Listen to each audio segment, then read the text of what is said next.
Mr. President, may we recognize our distinguished colleague, the former Senate President, our distinguished colleague from Sorsogon, no other than Senator Francis Cheese Escudero.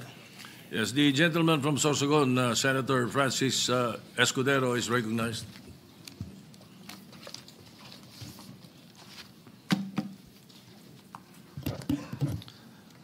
Thank you, Mr. Senate President. Thank you, distinguished Majority Floor Leader.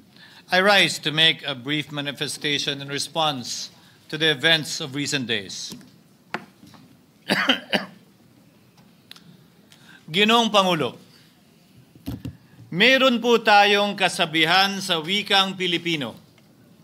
Kapag nagturo ka ng daliri sa iba, may tatlong daliri na nakaturo palagi pabalik sa iyo. Sa mga nakaraang linggo, malinaw na nililihis ang galit ng taong bayan tungkol sa mga ghost at substandard flood control projects mula sa mga totoong may kasalanan patungo sa Senado at sa ilang mga miyembro nito. Tila pilit na ginagawang panakipbutas, ika nga at fall guy, at diversyon ang mga senador palayo sa Kamara at sa mga tunay na may sala. Klarong-klaro po ang script nito. Ipitin ang tatlong dating DPWH officials, pakantahin sa kanila, mema banggit lang na senador, habang pinagtatakpan ang mga congressman na tunay nakasabwat nila sa mga lugar na ginagalawan nila. Simple ang patunay dito. Kapanipaniwala ba na wala silang kinausap na kahit isang congressman nakaupo na totoong may hawak ng mga distrito sa lugar na ginalawan nila sa hinaba-haba ng testimonya nila dito o sa Kamara? Banggit sila ng banggit, name drop sila ng name drop ng pangalan ng senador. Maski na klaro naman kung inyong papakinggan na wala silang masabing direktang nakausap o binigyan ng anuman. Lahat ito para lamang ipako ang mga senador sa media at sa publiko at ilayo ang atensyon sa Kamara at mga congressman. Bakit nga ba? Dahil tila mas malaking isda, ika nga, mas mataas, mas kilala ang mga senador kumpara sa congressman? Umaasa sila na maiibsan ang galit ng tao sa kanilang mga anomalya ukol sa flood control at tuluyan na silang makakatakas mula sa anumang pananagutan.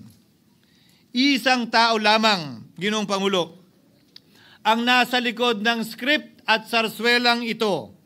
Siya ang dahilan ng kaguluhan, pagkakaaway-away, pagkakawatak-watak na ngayon yumayanig sa ating bayan, maprotektahan lamang ang sarili niya.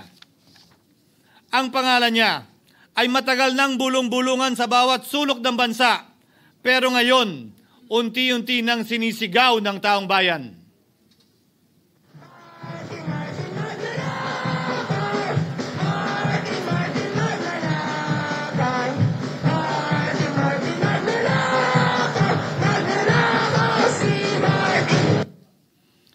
Pero Ginoong Pangulo, minamahal kong kasamahan, bakit tila sa Kamara, dito mismo sa Senado at sa ilang media ay hindi pa din nila kayang sambitin ang pangalan niya? Pues, sasabihin ko, Martin Romualdez. Minsan ang binanggit ng mga diskaya ito mismo dito sa Senado, ang kanyang pangalan. Pero agad itong pinabawi nung humarap sila sa Kamara. Binanggit ni Master Sergeant Gutesa ang kanyang pangalan. Pero ultimo notaryo, natunto nila at pinabawi nila ang pagnotaryo. Buti na lang, huli na't nasabi na niya ang pangalan ni Martin Romualdez na pinanumpaan dito mismo sa ating Blue Ribbon Committee. Hindi ba't si Ginoong Gutesa, hindi ba't si Sergeant Gutesa lamang, ang bukod tanging testigo na walang kinalaman, hindi sangkot sa flood control issue, walang hininging immunity, deal o proteksyon kapalit ng kanyang pagtestigo. Siya ang kauna-unahang nagtestigo na personal na naghatid ng pera sa bahay mismo ni Martin Romualdez. Ang salaysay niya, Ginoong Pangulo, ay kumpirmasyon ng matagal nang isinisiwalat ni Congressman Chanco at Mayor Magalong kung sino ang ulo sa paglilimas sa kaban ng bayan na ating naririnig na rin. 13,803,693 with Congressman Saldico as proponent. For the record, ang binabanggit po nating Representative Elizalde, siya po yung chairman ng House Appropriations Committee. Walang kaduda-duda yan. Ito nga, hirap na hirap silang banggitin pa yung isa sa mga mastermind nila dyan, si Saldico, hirap na hirap pa silang banggitin. May isa pang mas mataas sa kanya? Hindi naman gagalaw yun kung walang...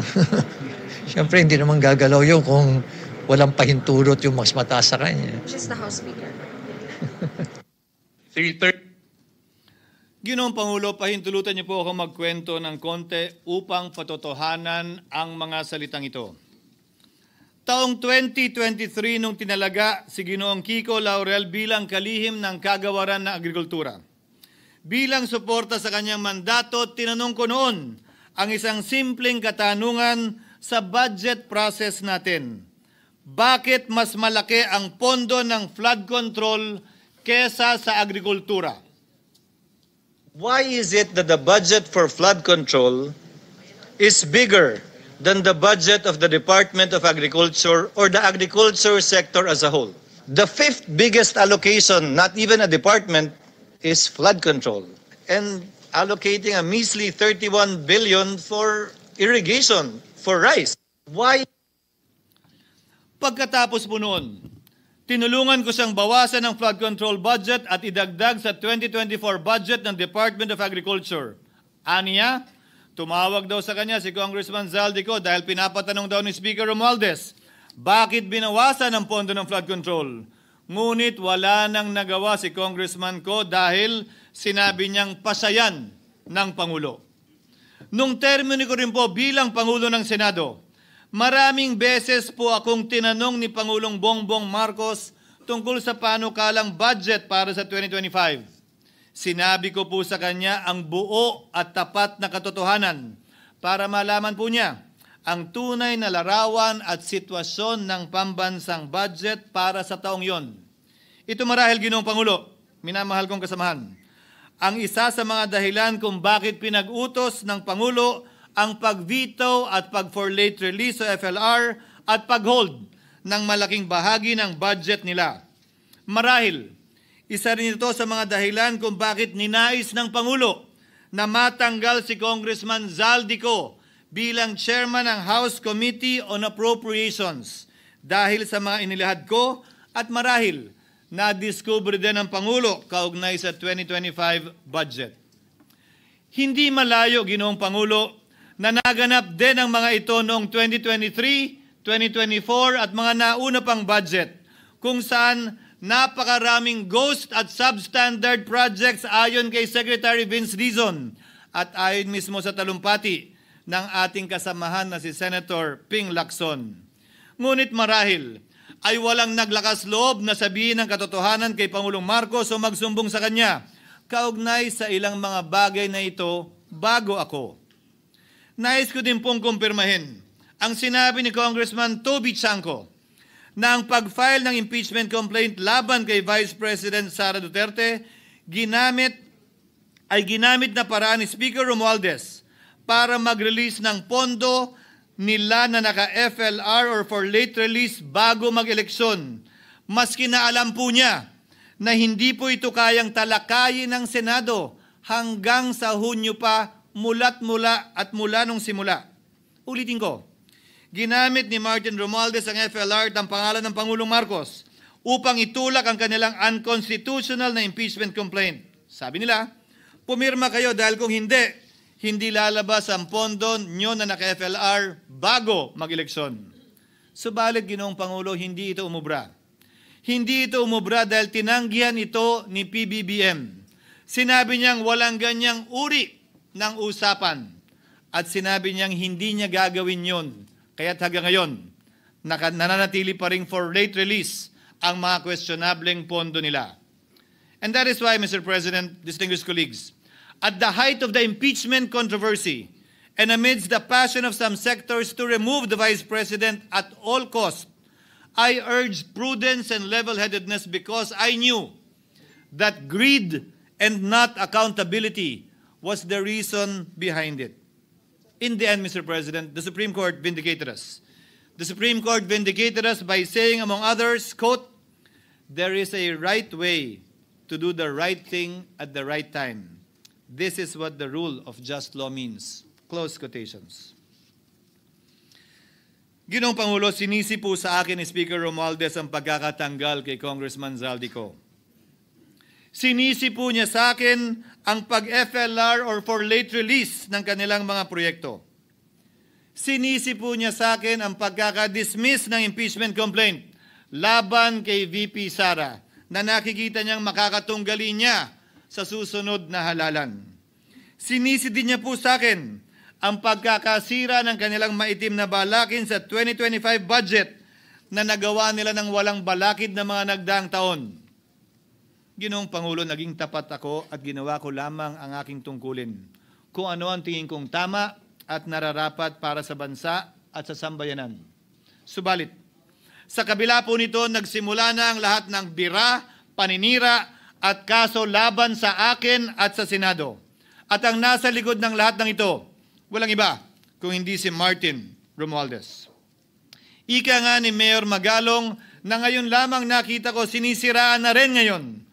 Bakit ko ba nilabanan at binisto sila Speaker Romualdez mula noon hanggang ngayon kung kasabwat at kasapakat lang din nila ako? Hindi ko po gagawin yun. Sa pinasangkig ng tennis court, ang nasabing gusali sinimulang pinatayo noong ika-6 ng Oktubre taong 2022 at ang kontraktor, ang St. Gerard Construction na pagmamayari ng mga diskaya na nasangkot ngayon sa mga maanumalyang flood control projects. Dahil dito, kwenasyon ng ilan ang pagiging special advisor ni Mayor Benjamin Magalong sa ICI. Lalabanan ko ba yung anlalakas na yan, sila Speaker? Lalabanan ko ba yung mga mayayaman na yan? Kung ako'y bulok, I fought for what is right. Ano nga ba ang ginawa nila sa akin? Una, hinalungkat ang isyu ng campaign contribution na tinanggap ko mula sa isang individual na may-ari ng kumpanyang nakakuha ng kontrata sa gobyerno. Inipit niya ang budget ng COMELEC sa Kamara dahil dito at binusisi ang di umano kaso kong ito. Subalit, Ginoong Pangulo, tulad ng sinabi ko sa simula ng aking talumpati, kapag ka nagturo ka ng daliri kanino man, may 3 daliring nakaturo pabalik palagi sa iyo. Anong nangyari? Hindi ba't biglang may lumabas na ulat ng PCIJ na ang dami naman palang opisyal, hindi lang senador, mas mataas pa ang tumanggap din ng ganung uri ng kontribusyon noong 2022 elections? Ang tanong ko ay simple. Kung legal at walang mali sa ginawa nila, edi dapat legal din at tama ang ginawa ko. Pero bakit ako lang ang iniimbestigahan tungkol dito? Higit pa doon, Ginoong Pangulo, hindi ba tayon kay Mayor Magalong merong 67 na miyembro ng Kamara na kontraktor? Ito po ay mga miyembro ng Kamara na may construction firm na nakakuha ng kontrata sa gobyerno. Kung bawal talaga ito, ibig sabihin ba niyan, bawal na nilang gastusin ang sarili nilang pera para sa kanilang sariling kandidatura? Bakit hindi din binubusisi yun? Bakit hindi inaalam yun? Ako lang talaga?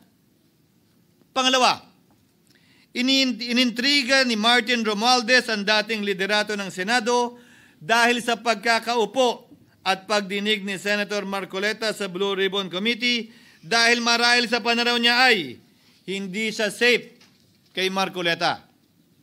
Ngunit, Ginoong Pangulo, sa hindi niya inaasahang pagkakataon, nung araw ding yun, nagsalita ang mga diskaya, pinangalanan ng 17 congressman na kasosyo niya, kabilang ang pagbanggit na naman ng pangalan ni Martin Romualdez.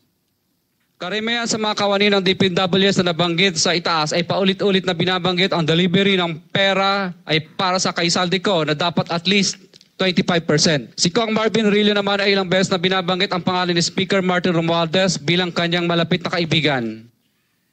Isa na naman po itong patunay, Ginoong Pangulo. Kapag ka nagturo ka ng daliri sa iba, may 3 daliring nakaturo pabalik sa'yo.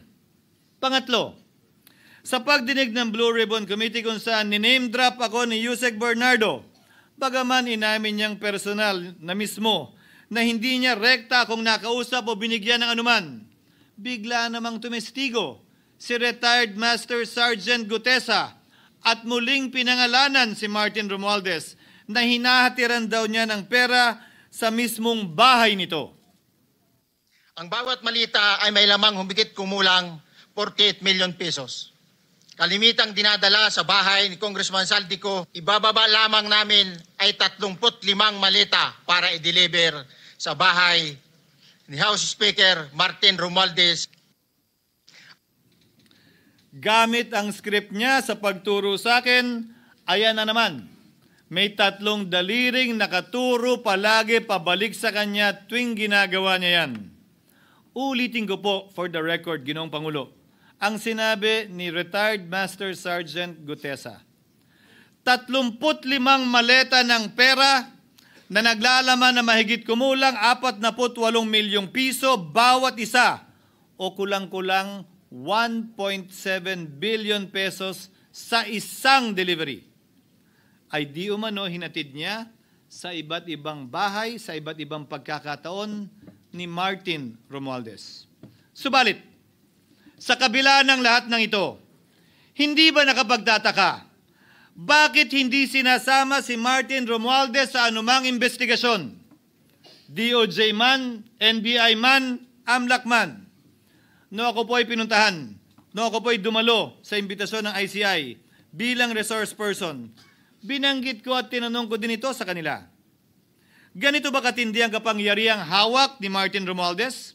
Na bagaman hindi siya speaker, tila the name that cannot be mentioned pa din siya at nagagawa pa din niya ang nais niya kaugnay sa isang mapamiling hustisya o selective justice. Halimbawa, bakit ang daming kondisyon bago ipasok ang mga diskaya na nagpangalan sa maraming congressman sa witness protection? Pero pag si Alcantara, Hernandez at Bernardo, walang ganong kaparehong kondisyon. Bakit hiniling agad ang freeze order di umano para sa asset ng mga name drop na senador? Pero maliban kay Congressman Zaldico na mukhang nilalaglag na nila, ni isang congressman walang request para sa freeze order. Pagdating naman kay Martin Romualdez na dineliveran ng bilyong piso sa bahay mismo niya, ang sabi ay, quote, "We will work on it lang." Bakit interesado ang lahat sa 6 na senador na idadawit di umano ni Bryce Hernandez na handang-handa tayong alamin sana kung sino-sino sila para mapagpiestahan natin sila? Pero nung sinabi ni Bryce na hindi pala senador, kung hindi kongresista lamang ang papangalanan niya, aba, biglang naglaho ng parang bula ang atensyon. Parang wala na nagtanong. Parang wala nang interes para alamin, sino-sino nga ba yung mga yan? Kung ako po yung tatanungin niyo, alam ko merong 6 na senador eh. May nagtatanong sa akin, bakit wala si Cheese? And my answer to that is, I'm almost sure, no, probably hindi ma-mention si Cheese simply because walang insertion doon. Si sa Bulacan. Escudero, wala doon. Hindi po senador yung laman nung computer ko. So fake news yun, ha? May 6 na senador na nunumbrahan mo daw. Mga congressman yung nasa computer mo. Yes, yung nasa computer ko po, congressman po. Okay, thank you.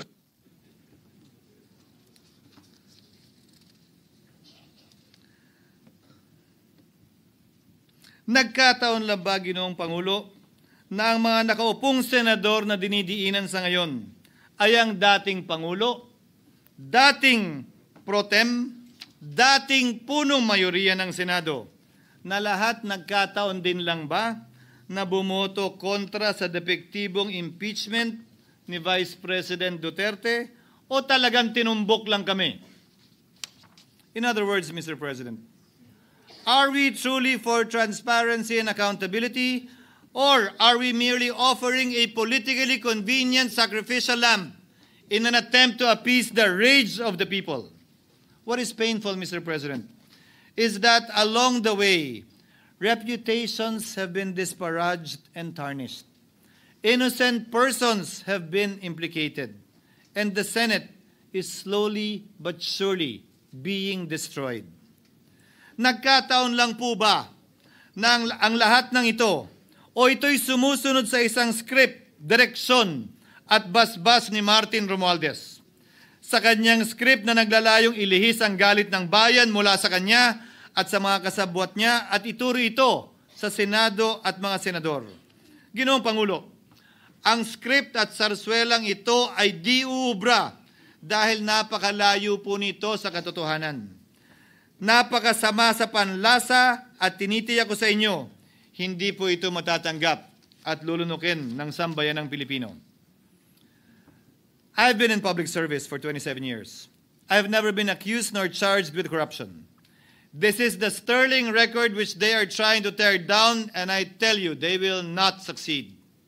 I will defend myself, Mr. President, against these malicious and false allegations. In fact, I have already filed and will be filing necessary and appropriate charges against my accusers and prove them wrong. And with the help of the Almighty, I will be vindicated and declared innocent, I am sure. Kaya ko po ipagtanggol ang sarili ko, Ginoong Pangulo. Ngunit, Ginoong Pangulo, sino po ang nagtatanggol sa ating institusyon? Kaya't ang aking tanging hiling po sana sa inyo, Ginoong Pangulo, at sa ating mga kasamahan sa Senado. Labanan po ninyo at huwag niyong pahintulutang ang mapamiling hustisya na lantarang nangyayari sa harap natin ngayon. For what is happening now is selective justice and mob justice. Members of the Senate have been thrown off a cliff before the court of public opinion in an attempt to mollify the people's rage, thereby covering up the real perpetrators and giving them a chance to get away. Mr. President, I will not allow justice to be weaponized against the innocent to protect the guilty. Because this corrodes the legitimacy of the law before our people's eyes. Wala pong naniniwala. Bagkos lahat nagtatanong, bakit walang congressman na kasama sa investigasyon? But what about the other congressmen in Bulacan? Why haven't they been questioned? Called out, yeah. You think that they do not know what's going on? Ginoong Pangulo, mga minamahal kong kasamaan, huwag po tayong sumunod sa script ni Martin Romualdez. Labanan po natin ang script na ito. Pasagutin at imbestigahan lahat ng niname drop at nabanggit, congressman man, senador man at iba pang opisyal, at dapat kasama dito si Martin Romualdez. Ginoong Pangulo, hindi ba natin nakikita na pilit tayong pinag-aaway-away? Mayaman, mamamayan laban sa lingkod bayan, lokal laban sa nasyonal na opisyal, congressman laban sa kapwa congressman, at ngayon, senador laban sa kapwa senador, pamilya laban sa pamilya, Pilipino laban sa kapwa Pilipino. Ginoong Pangulo, tandaan po natin, mas madaling manipulahin at ang nag-aaway at nagkakawatak-watak na bansa. At ito ang eksaktong gusto nilang mangyari. Ito, sa aking paniniwala, ay bahagi pa din ng script at sarswela na nais palaganapin ni Martin Romualdez upang lituhin, guluhin, linlangin at sirain ang ating lipunan at bansa para lamang huwag siyang mabisto. Sana ay huwag nating payagang mangyari ito. Ginoong Pangulo, tulad ng sinabi ko sa simula ng aking talumpati, sa kada mapang-akusa at mapanghusgang daliri na ituturo ninyo sa inyong kapwa, lalo na kung walang basihan, merong 3 daliring palaging nakaturo sa iyo pabalik. Sana po, maging mapanuri tayo. Huwag dali-daling magturo at maghusga dahil lamang sa napakinggan. Huwag tayong sumabay, kumampi, at magpadala sa script at sarswela ni Martin Romualdez. Kung kayo ay kakampi ni Martin Romualdez, pues sumunod kayo sa gusto nila. Una, maniwala kayo sa mga sinasabi ng testigo niya na nagtuturo lamang sa mga senador. Pangalawa, ibuhos niyo ang galit niyo sa Senado at ng mga senador at palayo kay Martin at sa mga congressman. Pangatlo, pagdudahan at sirain niyo si Sergeant Gutesa na bukod tanging hindi nakinabang at walang bahid at hiningi anumang kapalit sa pagsabi ng katotohanan. Pangapat, huwag niyong payagang mabanggit man lang ang pangalan ni Martin Romualdez. Panglima, huwag niyong payagang ipatawag si Martin Romualdez sa anumang investigasyon. Pang-anim, huwag niyong payagang imbestigahan si Martin Romualdez at mga kasamahan niya saan mang lugar. Ako, Ginoong Pangulo, hindi ako kakampi ni Martin Romualdez. Kaya lalabanan ko siya at lahat ng panglilinlang niya. Una, papatunayan kong hindi totoo ang mga panggigipit at paninira ng mga testigo niya laban sa akin at mga senador. Pangalawa, tututulan ko ang paglilihis at diversyon na ginagawa niya palayo sa kanya at sa Kamara. Pangatlo, hindi ko papayagang sirain ang mga senador pag away-awayin tayo at sirain ang institusyon ng Senado. Pangapat, pinaniniwalaan ko at saludo ako kay Sergeant Gutesa at iba pang katulad niya sa paglabas ng katotohanan. Panglima, hindi ako matatakot banggitin ng paulit-ulit ang kanyang pangalan, Martin Romualdez. At ipaglalaban kong ipatawag at imbestigahan si Martin Romualdez at lahat ng kanyang mga kasangkot at kasama. Ginoong Pangulo, mga minamahal kong kababayan, kung nais niyong lumitaw ang katotohanan, kung nais niyong panagutin ang tunay na salarin, kung nais po niyong makulong ang tunay na may kasalanan, huwag ninyong kampihan si Martin Romualdez. Punitin natin ang script ni Martin Romualdez at higit sa lahat, huwag magpadala, huwag sabayan, huwag maniwala sa sarswela na nilalako ni Martin Romualdez. Maraming salamat po, Ginoong Pangulo, at magandang hapon po sa ating lahat. Thank you, Senator Francis Chis Escudero. Leader. Mr. President, may we recognize a distinguished colleague from Tarlac and Pampanga, no other than Senator Rodante Marcoleta, Mr. President. Senator Rodante Marcoleta is recognized.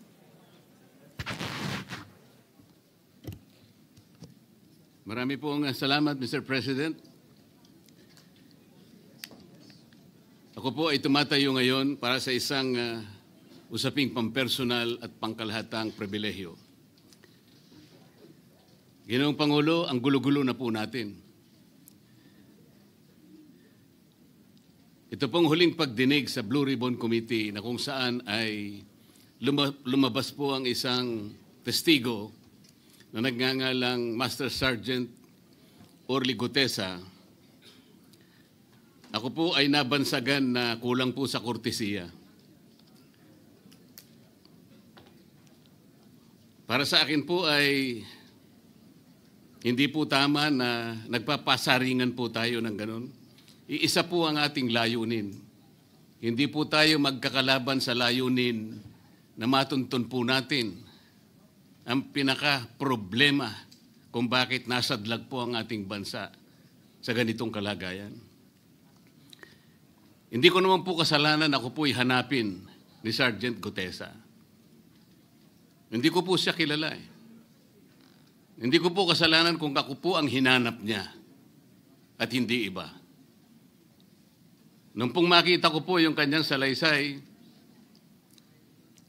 ang sabi ko lamang po sa kanya ay, kung malakas ang loob mo talaga at naniniwala kang dapat mong gawin ito para sa iyong bansa, dalawa lang ang pwede mong gawin para sa akin.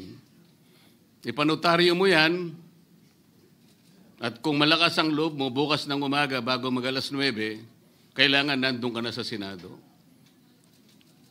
Alam po yung notaryo, para sa akin lang po yun eh. Gusto ko lamang siyang testingin kung talagang totoo nga ang kanyang mga gustong banggitin. Ang pinakamahalaga po ay haharap siya, tatayo, at susumpa sa kalagitnaan ng pagdinig. At doon ay pakikinggan natin. At doon ay sama-sama natin siyang i-interpolate. Tatanungin. Nakita naman po ninyo kung paano niya sinasagot ang bawat tanong. Walang pag-aalinlangan. Siya lamang po ang natatangi na testigo na kumonekta sa pangalan ni Saldico at Martin Romualdez. Wala nang iba. Ngayon po siya ay naharap sa napakaraming pasaring din.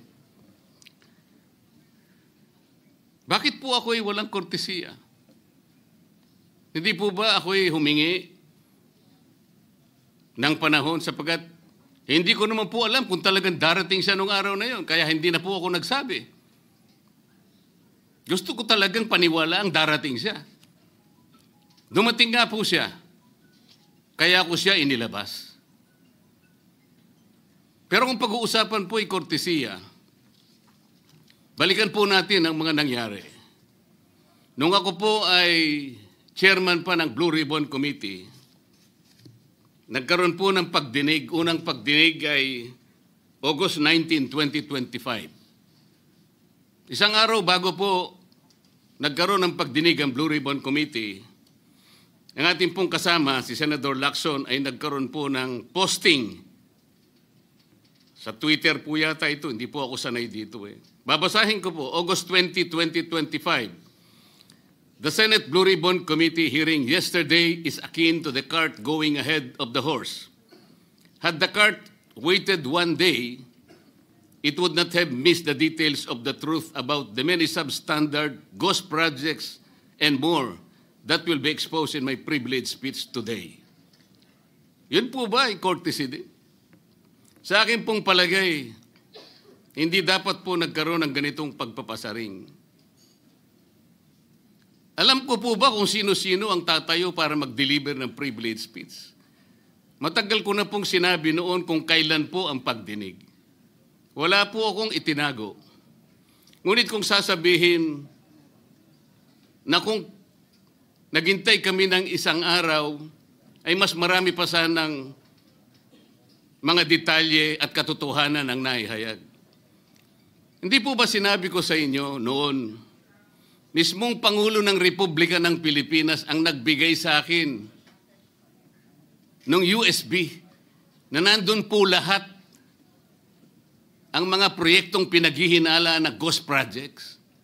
Ayaw ko lamang pong ilabas ng isa-isa sapagkat sa aking pagkakaalam noon, Ginoong Pangulo, mali din po yung binigay na mga coordinates sapagkat ang pinagbasihan nila yung MYPS, hindi yung PCMA, na palagi ko pong binabanggit. Sa mga kapatid, kahit na po yung mga binanggit na projects ng ating kasama, salig po sa mga maling coordination eh. At saka konti lang, pinili lang. Nagkataon lang po maganda nga talagang pagkakapresent sapagkat kulang na lang po yung cinematography at saka screenplay. Kung meron pa lang sanang sound effects, baka nandun yun eh. Huwag po sanang ganun magpasaringan tayo. Iisa po ang layunin natin dito eh. Yung matukoy natin kung sino ang merong utak dito. Na ngayon po ay unti-unti na pong naihayag. Sino bang natatakot kay Martin Romualdez? Marami po siguro dito sa kapulungan ito. Pero hindi ako natatakot kay Martin Romualdez.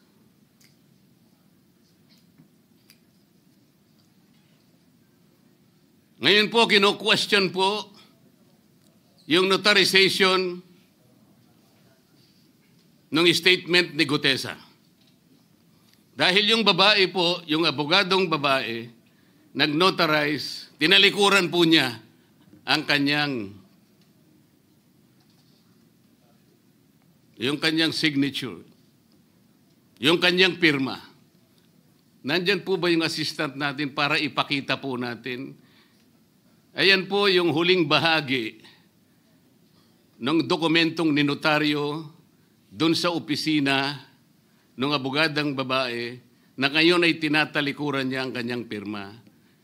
Doon sa right side po, ayan po yung ninotaryo sa dokumento ni Gutesa.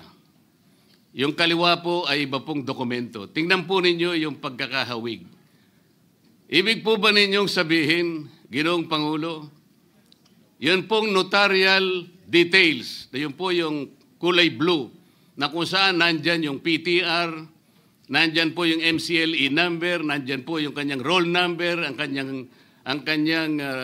yung kanyang address.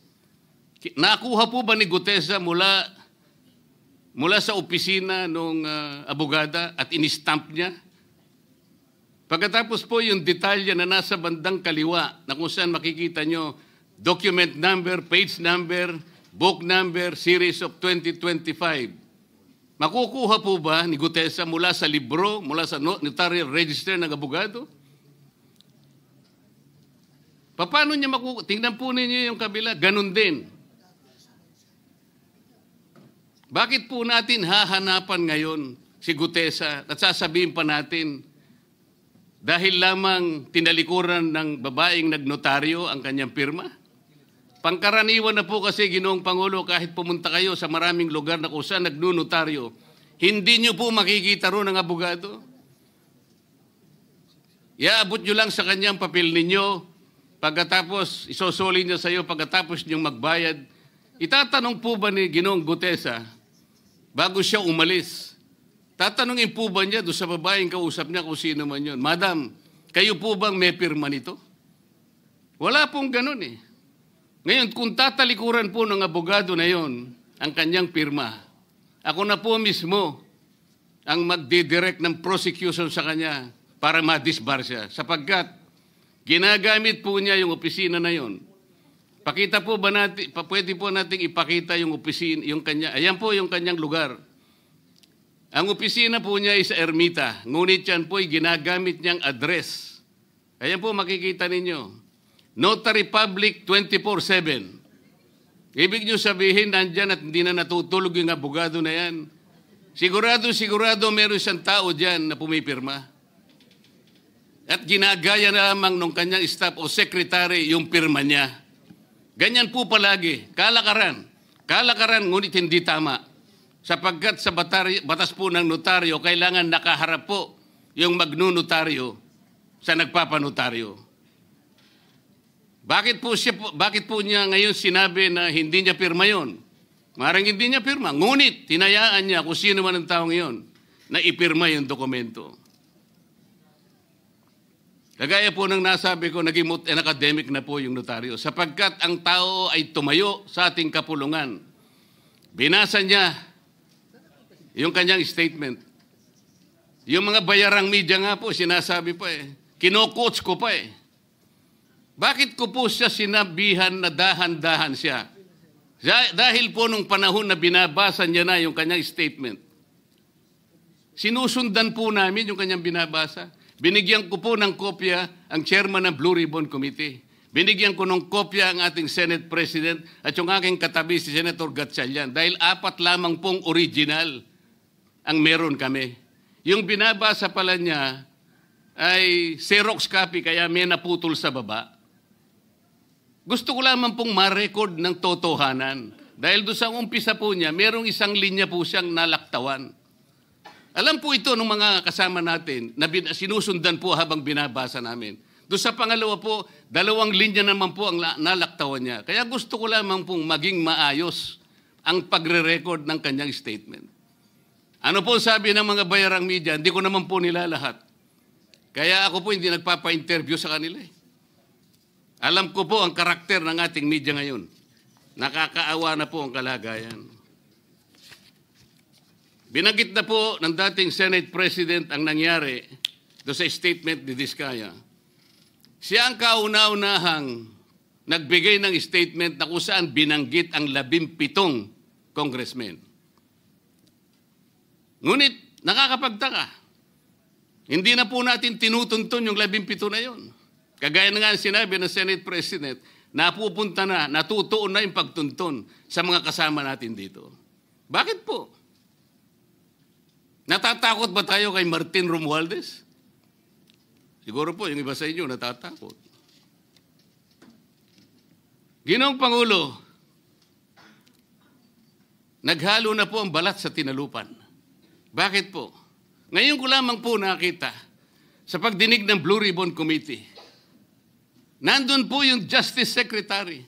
Hindi pa po natin natatapos na pagtatanungin yung respondent, yung resource person, na tayo po ang merong legal and physical custody. Hindi ko maintindihan kung bakit dadalhin niya sa kanyang opisina at pagbalik niya, meron na siyang supplemental affidavit. Ano po ba itong nangyayari sa atin? Meron na ba tayong alituntunin? Meron na ba tayong agreement sa pagitan ng DOJ at ang ang pag-imbestigang ginagawa natin sa Blue Ribbon Committee? Hindi ko na po maintindihan kung ang Blue Ribbon Committee is the investigative arm of the Department of Justice. Ang sabi ko po nung nasa ikalimang pagdinig pa lang tayo, sapagkat nakikita ko na po ito, kaya po naghangad pa ako sa ating chairman noon na sana'y paraanin niya ako, meron lang akong gustong isang guni muna at pag-usapan sana muna. Hindi naman po ako nabigyan ng pagkakataon, kaya nagkaroon pa po ng konting sagutan doon. Ito po yung gusto ko sanang ayusin muna, pag-usapan muna natin. Lalong-lalo na po, ang kaugnayan natin sa bagong tatag na ICI, Independent Commission on Infrastructure. Ano po bang ugnayan natin dito? Hindi po ba tayo mag-uusap muna? Hindi ba tayo gagawa ng regulasyon muna? Meron po tayong mga doktrinang isinasaalang-alang. Nasaan na po ang institutional boundaries? Nasaan na po ang separation of powers? Nasaan na po ang system of checks and balances? Di ba natin isasaalang-alang ito? Dadalawang tao lamang po ba ang mamamagitan sa pagitan ng mga institusyon na ito? At mawawala na po kami sa picture? Are we supposed to be kept in the dark, Mr. President? Yung po, kung mo ba sinabi ng ICI na isa sa kanilang mga poder, kapag ka nag-request po sila, makakakuha sila ng impormasyon sa House of Representatives, sa Senate, sa Korte, sa Sandigang Bayan, at kahit sinong otoridad. Ibig ba sabihin wala na tayong opsyon na tumanggi? Kailangan po natin pag-usapan muna yun. Ang nangyayari po sabog-sabog na po eh. Baka nga yun ang isang dahilan kung bakit nag-resign po yung advisor na si Mayor Magalong ng Baguio. Yung pong mga pasaring, ito po yung nakakapagbigay sa atin ng hindi naman kailangang pag-aaway-away o pag-aalitan. Hindi po maganda sa ating panig ito. Tingnan lamang po natin yung interview sa DCMM ng ating kasamahan, chairman ng Blue Ribbon Committee, ng mga host ay si Victoria Tulad at si Christian Yosores noong September 28, 2025. Ang tanong po nila, ilang hearings pa ang nakikita ninyong gagawin ninyo? Ang sagot po ng ating kasama, Senator Lacson, yun ang hindi ko pa masabi. Dahil kung may bagong lumalabas na mga testigo at masustansya yung sasabihin, meron pang mga kakulangan na dapat na mapunuan, magtawag tayo ng pagdinig. Tama naman po yun. Pero ito pong pangalawang saknong, ang sabi po, pero kung paulit-ulit lang at masa-sidetrack o kaya palihis yung direksyon ng inquiry, yun ang i-assess namin kasi medyo lumihis na. Ano po yung lumihis? September 28, dito lumabas si Master Sergeant Orly Gutesa. Lumihis po ba o dumiretso? Mula kay Saldico, ikinonekta po niya kay Martin Romualdez. Sa akin palagay, dumiretso po, hindi tayo lumihis eh. Pagkatapos tinanong pa po, do you think po, coach po si Gutesa? At iba pong observation baka si Senator Rodante Marcoleta dahil parang sinabihan siya nung nagbabasa siya. O nalimutan mo, balikan mo itong paragraph na ito. Naipaliwanag ko na po kung bakit ko lamang siya sinansala at sinabi kong balikan mo sapagkat meron nga po siyang nalalaktawan base po sa sinusundan namin na binabasa niya na dokumento. Ang sagot po ni Senator Lacson, medyo natawa pa nga siya, Kayo nang humusga sa lahat ng yan, tayo nag-viral na. Siguro, ang sasabihin ko na lang, yung hula nyo, yun ang hula ko. O hula ko, hula nyo. Parang, your guess is as good as mine. Hindi po maganda yung inference eh. Parang ang lumilitaw, kinots ko eh. Bilang isang abogado, magmula po nung ako'y maging abogado, inisip, hindi ko po ginawa yung mga bagay na ito. Kumisan nga ako eh. Hindi na abogado, sila pa yung nagsasabi eh. Katulad po ni Saldico. Ang sabi ko lang naman po eh, matunog na yung pangalan niya. Napakaraming sources na nagsasabi, kumukonekta kay Saldico, pwede ba natin siyang imbitahin? Ang sabi po, hindi na raw siya imbitahin because of interparliamentary courtesy. Ang sabi ko po, ang interparliamentary courtesy hindi po nalalabag kung iimbitahin lang siya. Halimbawa, invitation letter lang. Nagawa ko po yun kay Congressman Toby Chanco. Voluntaryo po yun eh. Kung darating siya, salamat. Kung hindi siya darating, okay lang. Ngunit, ang pinag-uusapan natin ay problemang kasangkot na po ang kinabukasan ng ating bansa. Sasabihin ba natin interparliamentary courtesy? Nakikinig po ang buong bayan. Tatakpan po ba natin ng dahil sa interparliamentary courtesy? Nakasulat po ba sa bato yun? Absolute po ba yun? Yun po yung aking ikinasasama ng loob eh. Hindi po tayo dapat mag-away-away. Iisa po ang ating layunin. Ang ating bansa ang pinaka-importante sa ating lahat. Bakit po kinakailangang ilihis natin? Bakit po tayo gagawa ng paraan para pagtakpan po natin ang hindi dapat pagtakpan? Ginoong Pangulo, ngayon po'y masasabi ko, si Master Sergeant Orly Gutesa ay mas credible pa po kaysa sa marami sa atin dito sa kapulungan ito. Si Master Sergeant Orly Gutesa, mas matapang kaysa sa mas marami dito sa ating kapulungan. Maraming salamat po, Ginoong Pangulo. Thank you, Senator Marcoleta.